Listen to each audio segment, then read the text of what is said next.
अस्सलाम वालेकुम ख़वातीनो हज़रात, कैसे हैं आप सब लोग। जी हाँ, माहनामा आबकारी जो जिन्नातों की दुनिया और इंसानों की जिस्मानी बीमारियों, ज़हनी उलझनों और रूहानी मसाइल का हल है। आज इसमें टॉपिक है जिन्नात की तबाहकारियाँ। अक्सर लोगों से सुना और बाज़ जगह पढ़ा भी कि लोग जिन्नात के इनकारी होते हैं, तो मैं दिल में कहती हूँ कि मुझसे पूछें कि जिन्नात होते हैं और जिन्नात क्या होते हैं। मेरी सारी ज़िंदगी जिन्नात ने बर्बाद कर दी है। मैं जिन्नात का शिकार क्यों बनी, इसका जवाब तो मुझे आज तक नहीं मिला। मेरी सच्ची कहानी पढ़िए और अल्लाह से इस मखलूक से हमेशा पनाह मांगे और मसनून अमाल के ज़रिए से महफूज रहें। मैंने एमए किया है।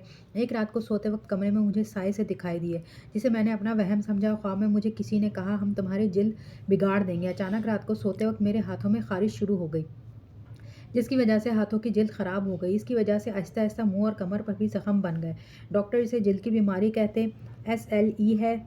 16 साल हो गए हैं मुझे बीमार हुए और दवाइयाँ खाते हुए। अक्सर रात को मुझे डरावने ख्वाब आते कि मेरे पीछे गैर मुस्लिम जिन लगा है, जिसे मैं इसके नबी का वास्ता देती हूँ तो वो भाग जाता है। जैसे जैसे वक्त गुजरता गया, इसकी बीमारी शिद्दत इख्तियार करती गई। जब डॉक्टर्स को दिखाया तो उन्होंने कहा, ये बीमारी वक्त के साथ साथ ठीक हो जाएगी, लेकिन हर किस्म के अदवियात खाने के बावजूद आराम ना आया। इसे वक्त गुजरने के साथ साथ महसूस हुआ कि रात को अक्सर मेरे साथ शरारत हुई। मुझे जिन्नात बड़े बड़े अजसाम वाले मर्द और ख़वातीन नज़र आना शुरू हो गए।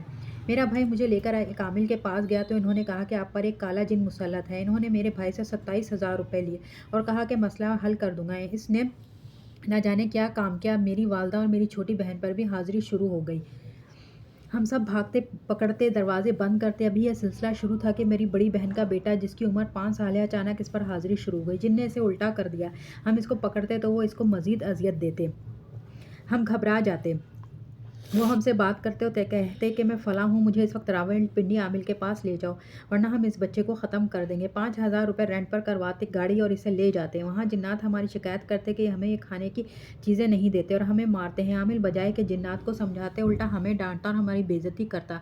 अगर हम कहते कि इनसे जिन्नात से कहे कि इस बच्चे पर ज़्यादा हाजिर ना हुआ करे, तो वो आमिल डांटता और कहता कि जिन्नात तुम्हारी मदद कर रहे हैं, सारा दिन और रात इस बच्चे पर हाजिर करते हैं। इन जिन्नात से जान छुड़वाने के लिए हज़ारों नहीं लाखों लगा चुके हैं। रात की नींदें बर्बाद, सुकून हो चुका। हम सब खून के आंसू रोते। हमारे घर में जिन्नात ने वो उधम मचाई कि बयान नहीं कर सकती। एक कामिल आया, इसने 50,000 लिए, घर में चंद धुनिया दी और चला गया। फ़र्क 1% ना पड़ा। क्या लिखूं, बर्बादी की इतनी लंबी कहानी है कि कलम की स्याही ख़त्म हो जाए। मगर फिर हमें किसी मुखलिस ने अबकरी और तस्बीह खाने का बताया। अल्हम्दुलिल्लाह शेखुल वज़ाइफ के बताए अमाल करना शुरू किए तो जैसे गुप अंधेरे में मंजिल नज़र आना शुरू हो गई।